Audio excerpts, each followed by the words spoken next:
Hello guys, I'm here with Out of Goshen. You need to go check out their YouTube channel. They are a family of 8 that are selling, they've sold their house, well, are selling their house.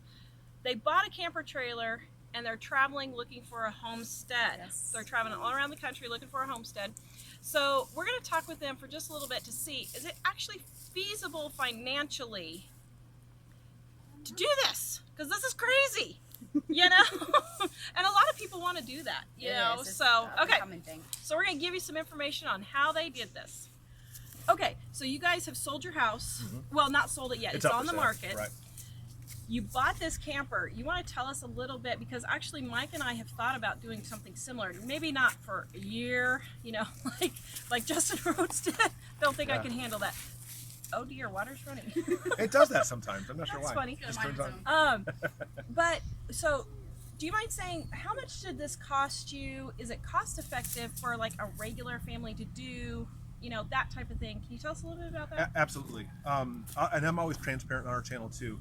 We already had our van, which holds 12 people, and we wanted to find something that, through the gross vehicle weight, something that van could pull, because you could easily overload your vehicle.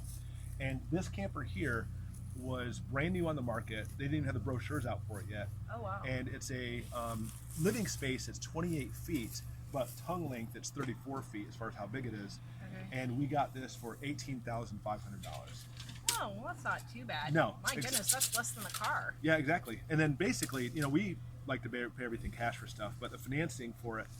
Good cash for everything. Exactly. Only way to go. So going through the financing with a guy, he said that's $211 a month if you wanted to finance this, which is less than a car payment in a lot of cases. Now the campgrounds, that's where it can get kind of dicey. That's what I was going to ask. There's some resorts that go over $100 a night, which is crazy. You may as well stay in a hotel, a really nice hotel for that matter. We have paid as little as $9 a night in some of the state forest areas. And I think most campgrounds you're running $20 to $25 a night. Okay. This campground is $28 a night. Now, something we just signed on to, which I don't recommend everybody does this, but since we're traveling full time, is this program called 1,000 Trails. And basically you pay a certain amount of money to be in this program, and then all other campgrounds across the nation are free. And so if you take the amount it costs for 1,000 Trails, and let's say we camp for 300 days of the year, it would be $2 a night for a campground. Oh wow! And that's something we said it would be insane not to sign up for. So it's like $600 to join for a year. Exactly. And then you can just stay for free. You can stay for free. For free. Don't have to pay for electricity. Zero. Nothing. Right. Oh wow, interesting. We might have to look that up. Now here's my next question though. What about gas in the car? Has it really brought down? I mean, surprisingly, no. For that size engine and everything, I don't know how much gas mileage we're getting before. I think it was like 12.5 miles per gallon. Okay. And in a 15-passenger van? Yeah, it's a 12-passenger with a big cargo space. Okay. And now we're getting 10.1 miles per gallon. Oh, well, that's not. It dropped it by 2.5 miles per gallon. Oh, that's not bad then. And one of the biggest things I worried about too, even though the weight of the camper was something you always have to take into account for what it can pull, I was worried that it would have a hard time pulling it. It's almost like driving with no camper on the back at all. Really? That's what I was going to ask. Yeah, so Ashley feels very comfortable driving it too. In fact, Ashley, you drive a lot. I do.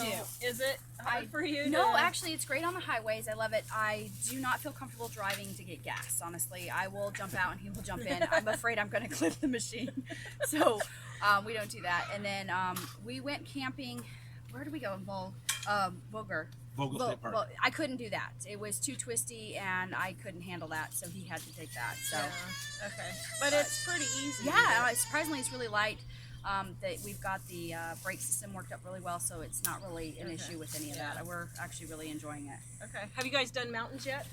We have. Yes. Is it hard going through mountains? It definitely, the engine definitely kicks in going uphill, but that van came with a towing package. You hit the trailer button on there, and it automatically compensates to give you the extra horsepower and stuff going up mountains. Yeah. The hardest thing was going to Vogel State Park. It was recommended 25-mile-an-hour curves. It was like a roller coaster going back and forth. And that's what we've noticed. When we drove a car, when it would say this corner's coming up for 25 miles an hour, we would speed up because it's fun. Not in this. You literally, we found that you do have to do that exact mile per hour. Or under, Okay. So, and it does take us, our destinations do tend to take us longer. We really don't go past 55 miles per hour, or it does start swaying a little with the wind or the semis, and the gas miles really cut down. So we really try to do that. So we end up having to tack on more time. So that's probably been the only downfall, I think, with it. So see, that's good to know, because like for us, we were thinking, okay, if we did something like this, would it just be cheaper just to get in the car and go to a motel? And you know, like in Colorado, we would have to find a place to store this, pay $100 a month to store it, all that kind of thing. So you really need to do the math, and they gave you a good idea before you go traveling and do that kind of thing. Do the math and put the numbers on paper and see if it actually is going to be cheaper to get a camper. Yeah, we had room in our yard to put it in, so if we didn't have to pay monthly for it. But there's a lot of home associations that won't allow you to have a camper. If you have a yard. Yeah, that is true. If you don't sell your house. Exactly, I know. I'm kind of worried about that. So for money reasons, though, for money, there's more reasons than just money for us to get it. The biggest one is we find hotels will say, okay, you know, this whole staying in the hotel room, we only allow 4 people. Yeah. And we have 8, Yeah. 2 dogs and a cat. And I always, even though I know people do this all the time, I always feel uncomfortable trying to sneak the kids in shifts. Okay, 2 more, quick, run. You know? But then secondly, too, for us, because we eat nothing but like biblically clean food, we know that all the counter service and everything we have here haven't had unclean stuff. That's what we eat. Yeah. And so we don't eat out at restaurants. We have to eat here pretty much all the time. Yeah. And so having the full kitchen for us as we travel is gold. Yeah, that's really good. plus Okay. it's easier. It's cheaper to feed the family. Is it? Here, we can feed all of us for less than $10. Then when we go out to Chick-fil-A, we'll drop $40, $50. So Yeah. And when we had to take our son to the Mayo Clinic, we went to Aldi and we spent $75 and got food for, I think it was a week. Yeah. Because it was more convenient food and that type of thing. But we were able to do it without eating out as much. We did eat out a couple of times, but for the majority of our meals, you know, we just did like Hot Pockets or, you know, whatever's easy. Yeah. Oh, shoot. Stop. Reset the shot. Swallowed an air bubble. Okay, let's see. I was talking about Aldi's. Okay. Okay. So that was a lot easier for us in a motel room, but I could see how cooking on a hot plate or a crock pot could get kind of a little hard, even in a hotel. I'm not sure I would leave that stuff going. And I guess it wouldn't hurt, but I don't know. I don't even know. Do hotels allow that? I don't know. A lot of them don't. No, I don't Yeah, know. so I could see the cooking would be a lot easier. Yeah. So okay, so it sounds like this is actually fairly financially feasible, but here's my condition. Cash, people.